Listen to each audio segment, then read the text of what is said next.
보통 이 시편에서는 다윗이 어떤 공경에 처했을 때, 특별히 대적으로부터의 위협을 받았을 때라고 제가 이렇게 쭉 설교를 해왔습니다.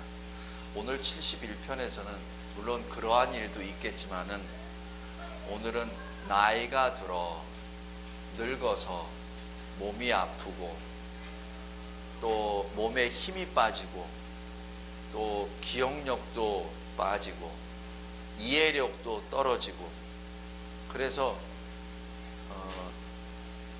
왕이지만 남에게 짐이 되어가는 자신을 바라보며 하나님께 부르짖는 그 시로 보겠습니다.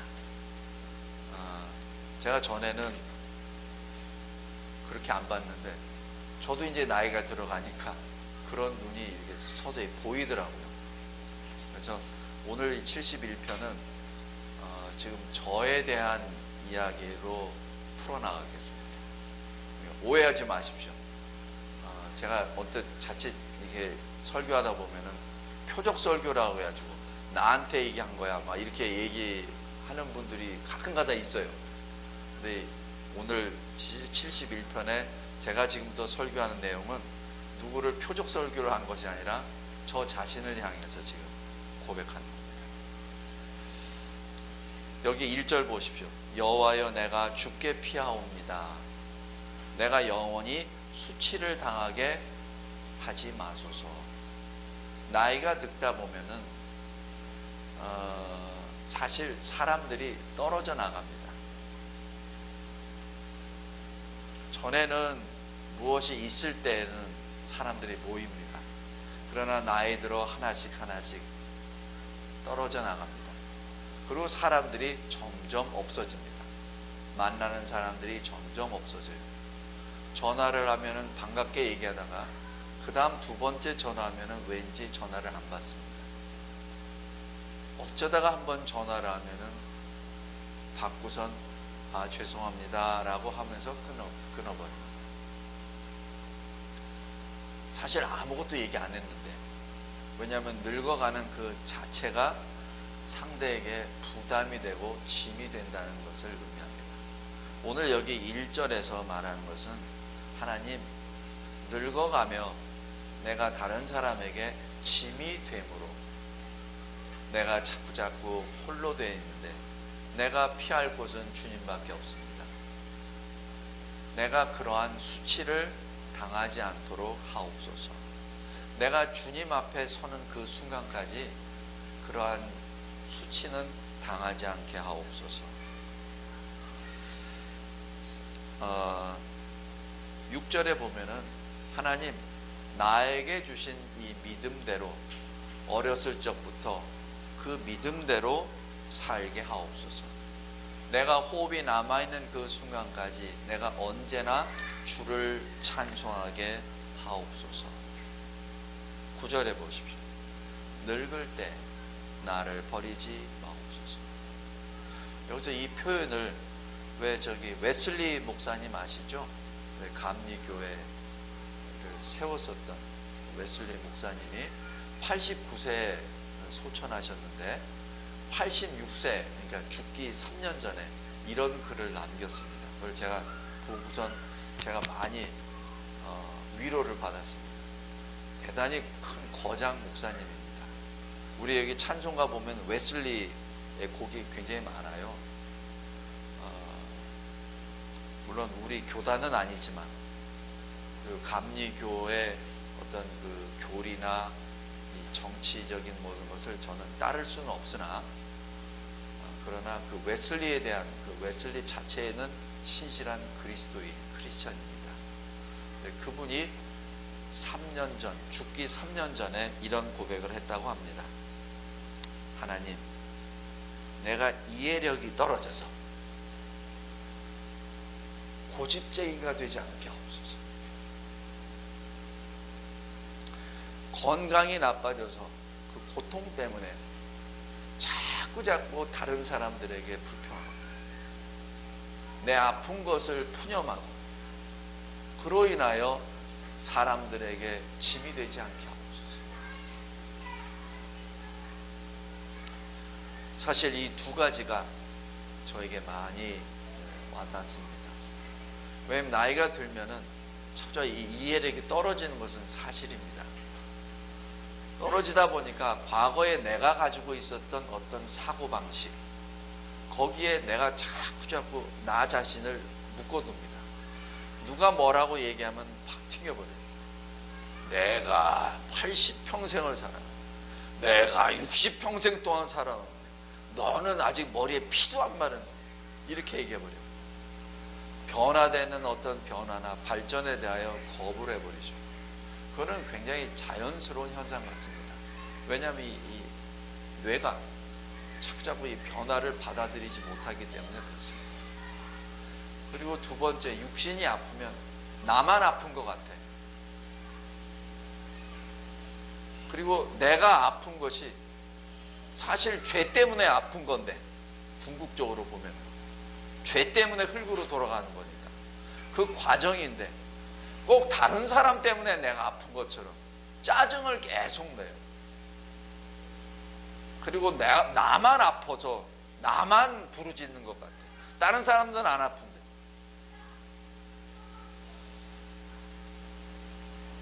그래서 건강 때문에 세상을 불평하고 주변 사람들을 괴롭게 합니다. 사실 이것은 제 고백이기도 합니다. 아직 그런 나이는 아니지만 제가 어디 조금 불편하면 제일 먼저 나타난 건 짜증부터 냅니다. 원인도 없어요. 그냥 짜증부터 내요. 잠을 못 자면 잠 못 잔다고, 어디가 아프면 어디가 아프다고, 그냥 짜증부터 내요. 9절, 늙을 때 나를 버리지 마소서, 내가 쇠약할 때 나를 떠나지 마소서 하는 얘기는, 하나님, 내가 늙어서 이러한 추태를 버리지 않게 하소서. 저도 늙어가니까 추태라고 표현하겠습니다. 내가 쇠약했을 때 마치 하나님과 관계없는 사람처럼 생각하고 말하고 행동하지 않게 하옵소서. 지금 그 얘기입니다. 저는 처음에 이 구절을 봤을 때 늙었으면 하나님이 나를 버리셨나? 그럴 거 생각했는데, 지금 참 늙어가니까 그걸 이렇게 보여주더라고요. 아, 내가 늙어감으로 인하여 자꾸 주위 사람들을 힘들게 하는 것은 아닌지, 그렇게 하지 말게 하옵소서. 영원하신 하나님, 생명을 주신 하나님이 나를 끝까지 붙잡고 계심을 내가 나타내게 하옵소서. 내 삶을 통하여 내가 아플 때 오히려 아픔 가운데 위로하신다는 하나님이 나와 함께 동행하심을 내 자녀들에게, 내 주변의 이웃들에게 증거하게 하옵소서. 그 뜻입니다. 내가 아픈 것을 덜어달라고 하는 것이 아니라 그 아픔을 통하여 더 하나님을 증거하게 하옵소서. 그것을 해달라고 지금 부르짖고 있습니다. 그 다음에 17절 보십시오. 하나님, 나를 어려서부터 하나님이 나를 가르쳐 주셨습니다. 그래서 지금까지 주를 증거합니다. 그냥 단순히 형이상학적인 단어의 표현이 아니라 주님이 나에게 역사하신 그 기이한 일들을 내가 증언하고 내가 간증하고 내가 말씀을 통하여 전함으로 인하여 하나님이 살아계시고 하나님이 나를 통하여 역사하심을 내가 지금까지 계속해서 설교하고 전도하고 전했습니다 라는 고백입니다. 그러니 18절, 하나님, 내가 늙어 백발이 될 때에도 나를 버리지 마시고 내가 백발이 되더라도 이 일을 계속해서 감당할 수 있게 도와주세요. 내가 하나님이 주시는 힘으로 옷 입어서 내가 내 자녀들, 내 후손들, 내 후대들에게 끝까지 전하게 하옵소서.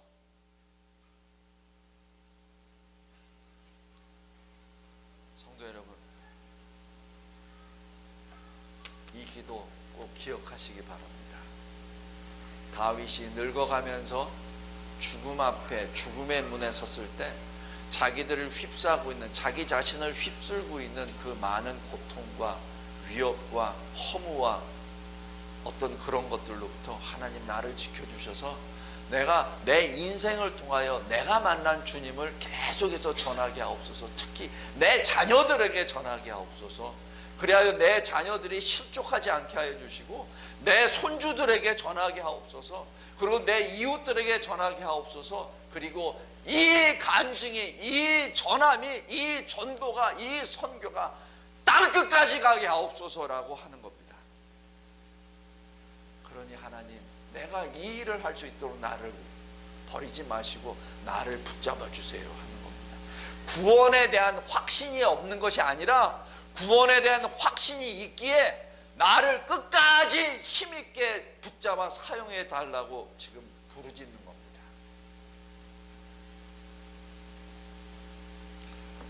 성도 여러분, 우리가 죽음을 앞두고 또 병에 걸렸든지 아니면 어떤 위험에 있다든지 아니면은 사회에서의 어떤 침잠함에 있든지 여러 가지 일들 가운데 늘 하나님께 이렇게 부르짖읍시다. 하나님은 우리가 지고 있는 이 짐을 내려놓으시는 분이 아닙니다. 우리가 어떤 고난 가운데 있을 때 하나님이 그 고난을 너 고난 받았니? 그 고난 일로 가져와. 너 고난 없음. 하나님이 그걸 원하시는 거 아닙니다. 하나님은 그 고난을 통해서 하나님께 나오기를 원하십니다. 그 고난을 통과하기를 원하시지 그 고난을 제거해 주신 분이 아닙니다. 그런 분 아니세요. 하나님은 제거하시는 분이 아니라 그 고난 가운데 주님을 보게 하여 주시고 함께 동행하는 주님과 함께 나오도록 인도하시는 분이 하나님이십니다. 꼭 기억하시기 바랍니다. 하나님은 마술사가 아니십니다. 여러분의 짐을 띵 사라지게 하시는 분이 아닙니다. 그 짐이 무거우면 무거울수록 하나님을 더욱더 신뢰하게, 더욱더 의지하게 만드시고 그리고 그 모든 것을 하나님이 행하신다는 것을 입술로 고백하게 만드십니다. 성도 여러분, 우리 이런 신앙인이 됩시다. 그리고 특별히 이 나라를 위해서 기도할 때도 이 나라의 고난을 제거해 주세요라는 기도보다는 이 나라의 고난을 통해서 하나님의 사람들이 다시 깨어 회개하고 주께 돌아오게 하옵소서. 그렇게 기도해 주시기 바랍니다. 아까 우리 멕시코 선교사님이 오셔서 말씀드렸지만은 나라가 제대로 서지 못하면 그 국민이 흩어지게 됩니다. 나라가 제대로 되지 않을 때는 국민이 보트 피폴이 돼서 바다에 빠져 죽든 난민이 되어 길 가다 쓰러져 죽든 총에 맞아 죽든 그렇게 됩니다. 근데 그 나라가 온전히 되기 위해서는 교회가 하나님 앞에 먼저 서야 합니다. 그랬을 때 교회가 우리들이 그리스도인들이 세상의 빛의 역할을 했을 때 그 나라가 광명의 나라가 되고 그 광명의 나라가 됐을 때 그 국민들이 기쁨으로 살게 됩니다. 나라를 위해서 항상 기도하며 우리의 삶이 하나님께 드려지는 거룩한 산제물, 이 나라가 거룩한 산제물이 되어 하나님의 기쁨이 되게 해달라고 늘 기도해 주시기 바랍니다.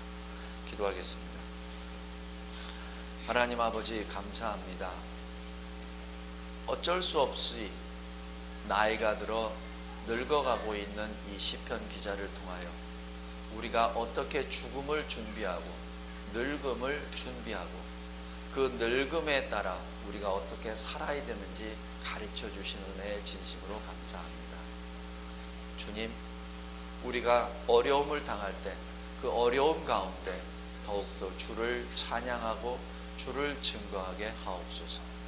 특별히 이 대한민국을 불쌍히 여겨주셔서 이 대한민국이 하나님을 대적하는 공산주의나 사회주의로 인하여 변질되거나 이 자유민주주의 체제가 전복되는 일이 없도록 주님이 지켜주시고, 그리하여 우리 후대들이 저 멕시코 지역의 남미 지역에 있는 그 난민들처럼 과거 십몇 년 전에 있었던 베트남이 월맹 적화가 되고 난 다음 바다에서 표류되는 그러한 일이 없도록, 또 6.25 사변처럼 이 나라가 또 전쟁의 포화에 휩싸이지 않도록 주님이 감권하여 주시옵소서.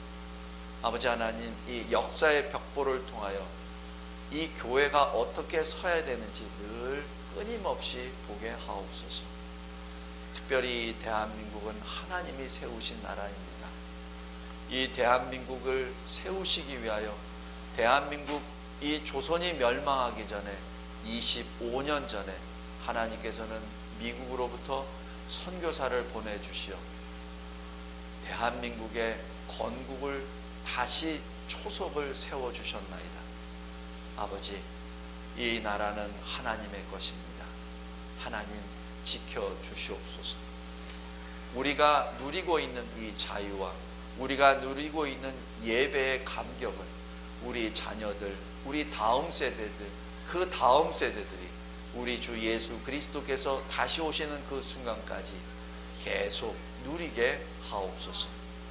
아버지 하나님, 우리 진리와 제자교회를 이 말세지경에 이곳 마곡지역으로 이전시켜 주시고, 이곳에서 주의 말씀의 꼴을 먹고 생명수를 마시게 해주심에 감사합니다.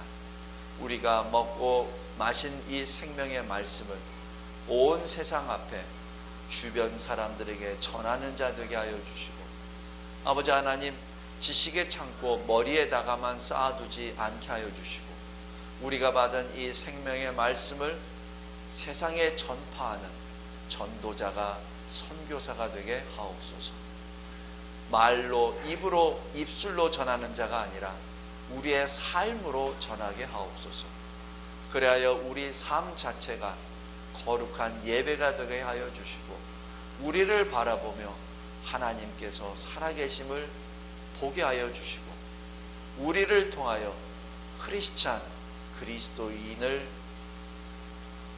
통하여 그리스도를 보게 하옵소서. 예배를 통하여 기쁨으로 감사로 주를 만나는 거룩한 시간이 되게 하옵소서. 예수 그리스도의 이름으로 기도드리옵나이다.